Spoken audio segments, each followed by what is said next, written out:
Hello guys, welcome back to my channel. My name is Kamil Kuźmiak and in today's episode we are going to test the DJI Mavic Mini 2. Let's get to it.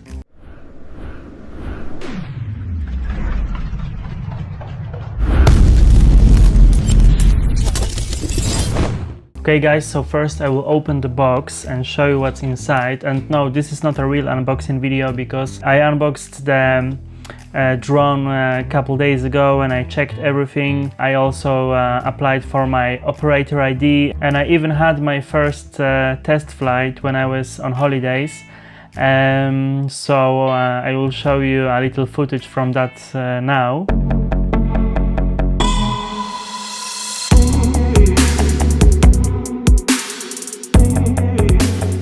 However, I didn't have enough time to do a proper test then, so today we're gonna go to the field and have like a proper test of the drone. So let's see what's inside. So inside you have this little pouch.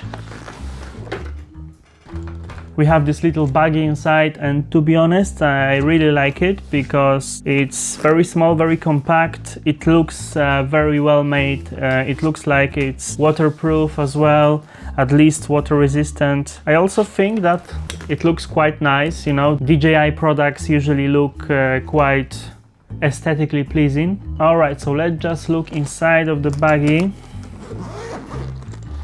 We have our drone. I have my operator ID already sticked to the drone because that's required by the UK law. However, I covered it for the protection of privacy. As you can see, the drone comes with a nice little keeper, so it's easier to transport it like that without damaging the propellers. Actually, I forgot to remove all the stickers. Yeah, so maybe I'll just do it now. I hate to remove stickers from products, to be honest. I know it's bad, like we shouldn't keep stickers on it. Yeah, there is something stressful about removing it.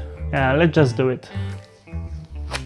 All right, there is a nice logo underneath. I didn't know that. That's how the drone looks like. It's so small. It fits in your hand. It's literally the size of the iPhone. Before I go any further with the drone, let's see what else in the back. That's not the part of the setup because the batteries for the drone are the LiPo batteries. They are intelligent batteries. And the thing with LiPo batteries is that they can be dangerous if they are fully charged. There is a small risk that they can like explode or catch on fire. When you travel, many airlines require that you put your LiPo batteries in this safety bag. When I was traveling, nobody was checking that, but I just bought it for my own peace of mind, to be honest. It was like 10 pounds on Amazon, so it's not gonna break the bank. So what else in the back? You have your controller. It looks very nice actually. I really like it and it's very handy to use. It looks very well made. We have the battery charger with 3 batteries because I got the Fly More combo. Always go for a Fly More combo. It's just better deal when you take Fly More combo rather than buying all that batteries separately. So this is USB Type-C charger. It also comes with the power adapter, which is great nowadays because not everybody gives you power adapter, especially Apple. This is 18 watts power brick, so it's a decent one. We also have some spare propellers. Actually, this is 1, 2, 3, 4, 6. We also have cables because you need a cable to connect the controller to your phone. So it comes with all the cables that you possibly need. So you have the lightning cable, you have the USB-C cable, and you have the USB Mini. There is a little screwdriver as well. I think Mavic Pro and Mavic Air has like a quick release system that you just press on it and twist and then you can remove it. But for this one, you have this little screwdriver. And also the propellers, they come with the spare screws as well, which is very nice because screws, they tend to break, especially if you unscrew them and screw them in a couple times. So it's great that they give you the spare so you can always use the fresh screws. There is a charging cable as well, the USB Type-C charging cable. So you can use this cable to charge your controller because it has a built-in battery. Also, you can charge your batteries. It won't charge all of them at the same time. It's charging them one by one. Also, it can be used as power bank. So you have that USB out. You can charge your phone with it or anything you want to charge. And you have the spare joysticks. At the bottom of the controller, you have your joysticks, which are very cleverly hidden. Just remove the joystick and you screw it in. But in case you lose them, you have the 2 spare ones, which is very nice of them. I just wanted to say that I'm not experienced in drones, to be honest. This is my first drone. Actually, it was a gift because recently I celebrated my 30th birthday and I received this drone as a gift from my girlfriend, which is actually a very fantastic gift. I want to learn to be a very good drone pilot. I already love it. And I think it's a great drone for a beginner because it seems like it's a perfect size to price and to quality ratio because it's so small, it's almost pocket size. If you have your hoodie, you can just put the controller and the drone into the pockets and you can just go flying. So it's very lightweight. This bag is super small and you can fit everything you need for flying your drone inside. So if you have your camera backpack, it won't take much space. I can fit both my Sony camera with all the lenses and this bag into my camera bag. Actually, I will make a separate episode about my camera bag because I believe I have the best camera bag under the $100. So I will show you the backpack definitely. I think it's amazing that nowadays you can have a drone this size, which is not crazy expensive. This is quite affordable and still it can provide really nice quality. It shoots 4K 24 frames per second. You can also shoot 4K 30 frames per second. Even if you export your videos in 24 FPS, sometimes it's worth it to shoot in 30 FPS because you can slow your footage down 80%. So you can slow your footage down just slightly. It's not 2 times slow motion, but if there is any imperfection in your camera motion, that tiny bit of slow motion will smooth everything a little bit. Obviously, it would be better to have 4K 60 frames per second, but this is still pretty good. You can also shoot 60 frames per second in 2.7K, which is also really nice because it's between the HD and 4K. Also, it's quite easy to fly. Obviously, you need to check the drone laws in your country. For example, I live in the UK, so I had to apply for operator ID. I had to pay £9 a year for it, which is actually funny because in the European Union, you also apply for operator ID, but you don't have to pay anything. And in the UK, you need to pay £9 a year. So it's not a lot of money, but it's gonna pile up over the years. And I don't actually understand why. I don't actually understand where the money goes. Like, why when you live in Spain or Italy or Poland, you don't have to pay for that, but in the UK, you need to pay £9 a year. This is strange. So operator ID is the number you need to put on your drone. You need to print out a sticker and stick it on your drone. For the drone this size, which is below 250 grams, you don't need the flyer ID, which is strange. So you have to pay £9 a year, but you don't have to learn how to fly it. Like, it's a little bit shady, but it's just the way it is.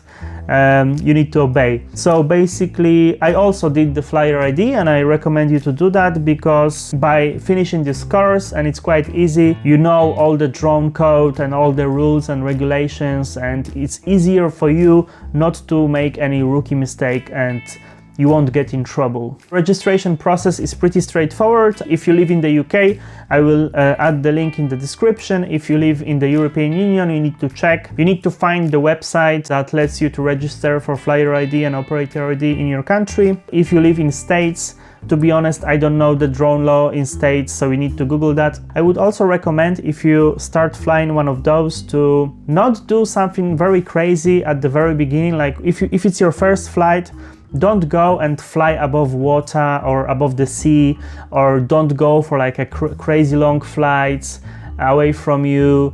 Don't fly between like narrow spaces. Like, go to the empty field when there is no obstacles, when there is a beautiful weather, feel the controller, get some practice with it, because then you're gonna feel less stressful, you're gonna have more control, and it's gonna be easy for you to take nice cinematic shots. So that's what I'm doing. I'm just going to the field. I'm far away from people, so I don't cause any problems, and I practice with it. And to be honest, it's quite straightforward, especially if you're a guy or a lady that likes to play video games on your PlayStation. I think you're gonna learn flying this one quite quickly. It's not mostly about the controlling, it's also about paying attention to the map, because on the map you see all the restricted area that you shouldn't fly into. You also need to check the direction of the wind, so you know that when you fly somewhere far away, the wind was to the back, so when you're gonna be coming back, the wind is gonna be to the front, so it's gonna be much harder. If you want to fly far away, you need to pay attention to the battery life to avoid the drone dying on you somewhere in the middle of nowhere. Yeah, we're just gonna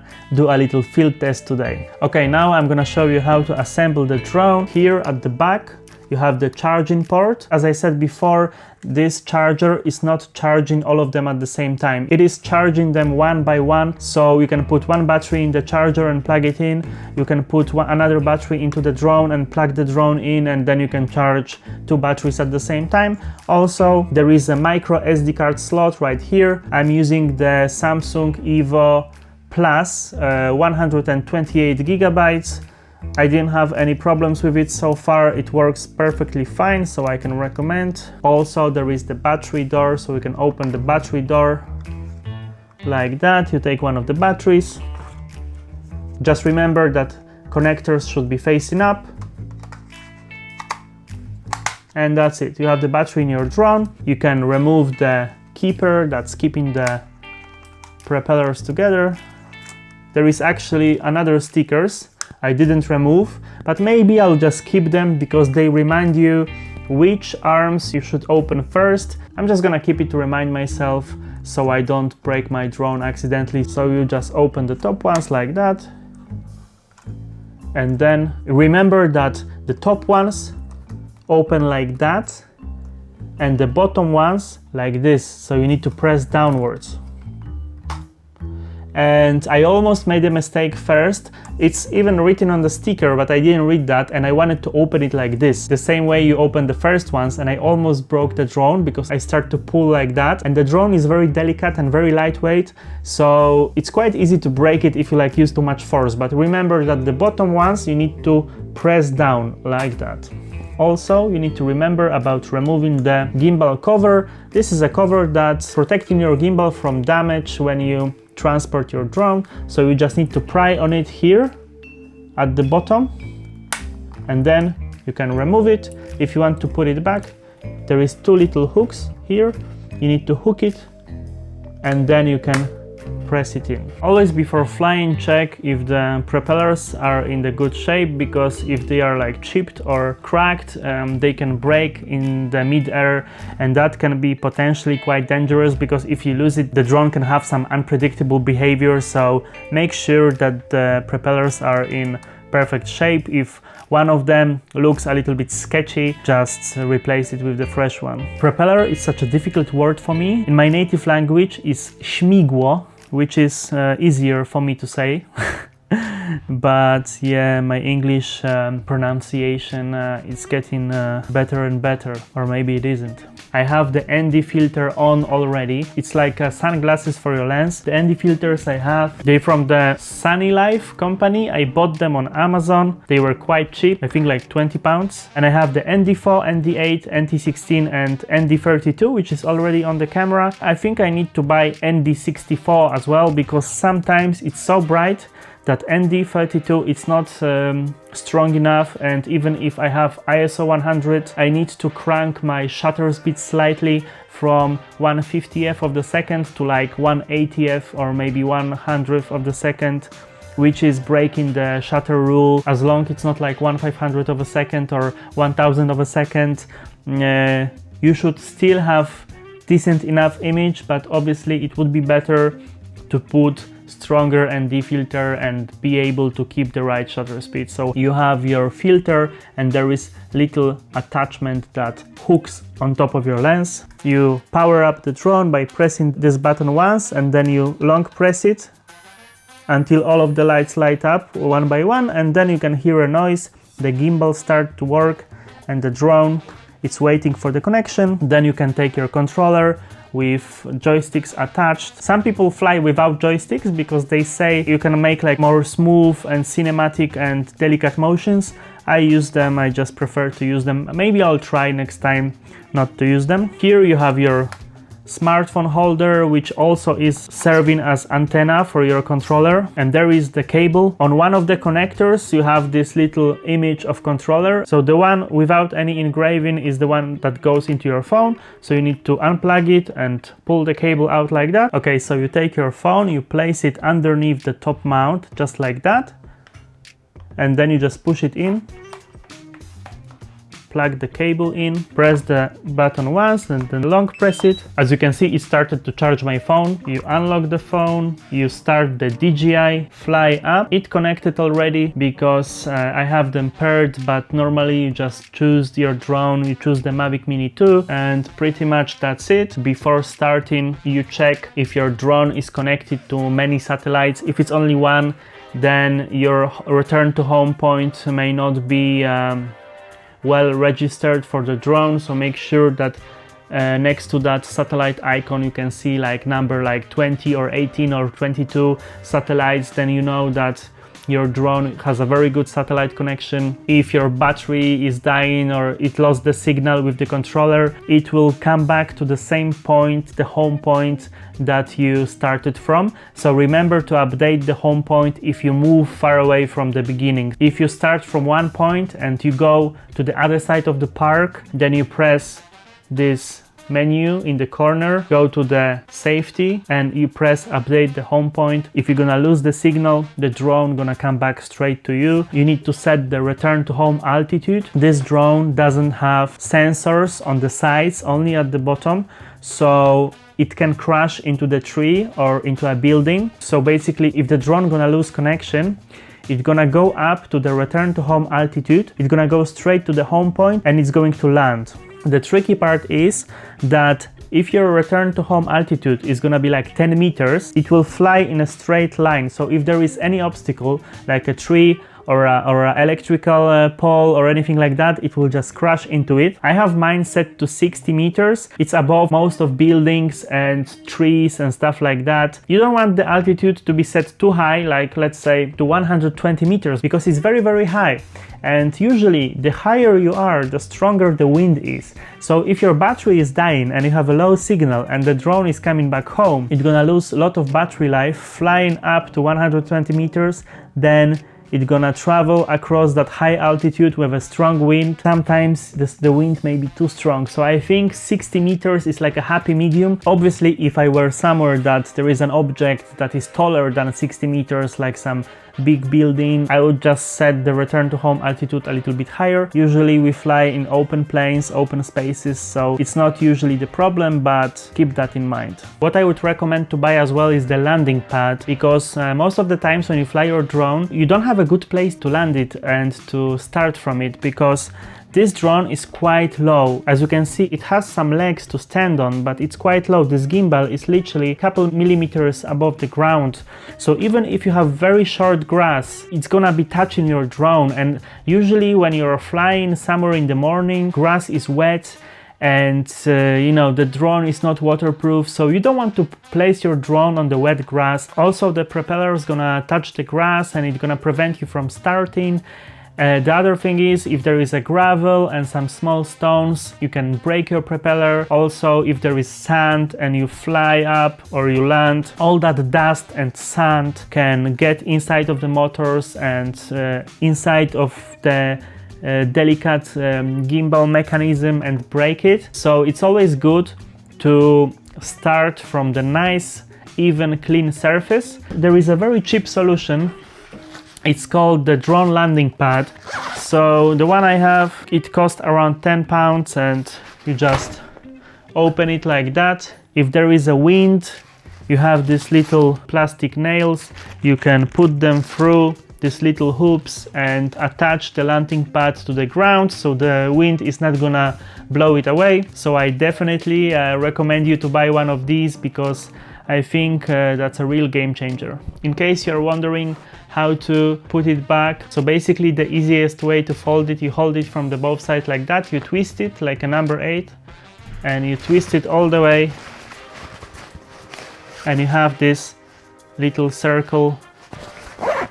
Unfortunately, this is too big to store in that DJI bag that came with the drone, so you have this extra piece of luggage you need to have on you. Okay, so now I'm gonna pack everything up and we're gonna go to the field for some test flight. So first of all, we take this gimbal cover, we hook it at the top, we click it in, then you start with the bottom ones, just push them up like that, then you close the top ones and make sure to align the propellers just like that, so they cross, both of them, they cross like that, and then you can put the keeper guard. So there is this little notch here, it goes in like that. As you can see, all the propellers are underneath the keeper, from the other side as well, and then you can close it. And there is this little extra pocket here, I use it to keep my anti-filters. Okay guys, so we have the drone, we have the controller, we have the spare batteries, everything inside. We have the landing pad, we have the phone, and we're good to go.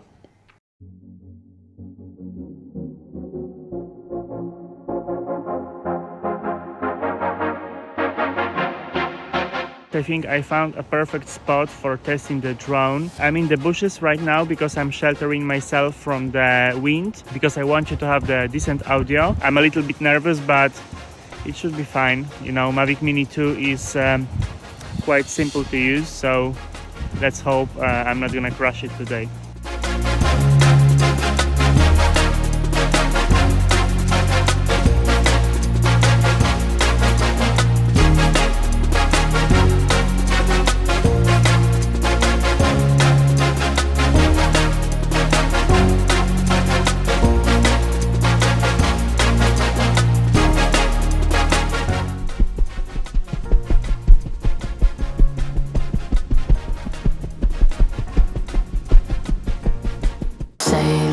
Through my mind, I hate this feeling, please grab my heart. Thinking over time, my ghosts around me, I'm ready to fight. I'll never see the sun, don't expect too much, I have to lie.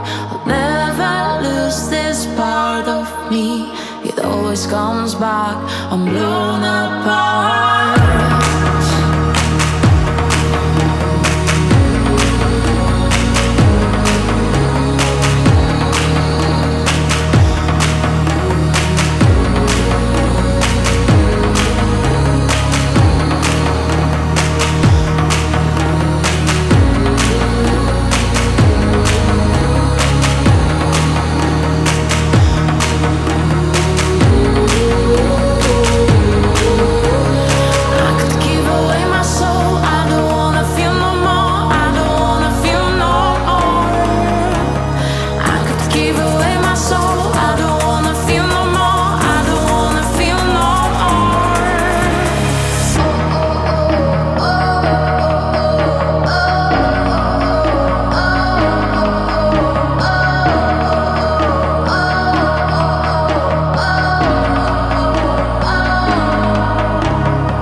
Walking here at the park made me wonder why there is so many restrictions when it comes to flying drones. You need to be very careful, you need to be far away from people, there is the whole drone flying code.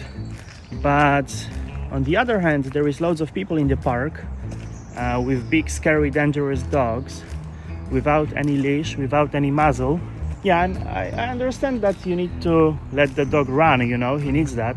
But on the other hand, you should put a muzzle on it, because yeah, if somebody is scared of dogs because they're traumatized or something, they're gonna get a little bit nervous around big dogs. And usually the owner is like 500 meters away looking at the phone, staring at the phone. So the owners, they don't pay attention to the dogs. Obviously, don't get me wrong, I love dogs, I love cats, and I love animals. And I have nothing against dogs, but if you have a big scary dog even if it's very nice to you because you are his owner, he may not be so nice to stranger, especially if you didn't train it well. And not everybody nowadays is training their dogs. Like, people are really irresponsible most of the time. So it's just weird to me that if you want to fly a 250 grams drone, very often people gonna have problem with you. But at the same time, 10 meters away from you, there is somebody with like a big scary pit bull without a leash, without a muzzle, and nobody gonna say nothing to him. Is it fair? I don't know. Mavic Mini 2, it's my first drone and I really enjoy flying it. It always been a little bit of my childhood fantasy, like childhood dream, because when I was a little boy, I had this fantasy about RC airplane, that I have a RC airplane, little model airplane with a camera on it, and that I'm sitting in the attic and I have like a little television screen. I was dreaming about flying my RC airplane outside of my window and flying around and seeing everything on my television screen. And at the time, that was completely impossible when I was like 10, because cameras were way too big. I think we didn't have any drones back then. Only like all the aerial shots were made with helicopters and airplanes with big heavy cameras. So the idea of having like radio control airplane with a camera on it was like a complete science fiction idea. But now kind of this dream of mine came true and I have loads of fun with it. I feel like a little boy again. Okay guys, that's gonna be it for today's vlog. If you had fun, don't forget to leave the thumbs up and subscribe to my channel because there is more content on the way. And see you in the next one.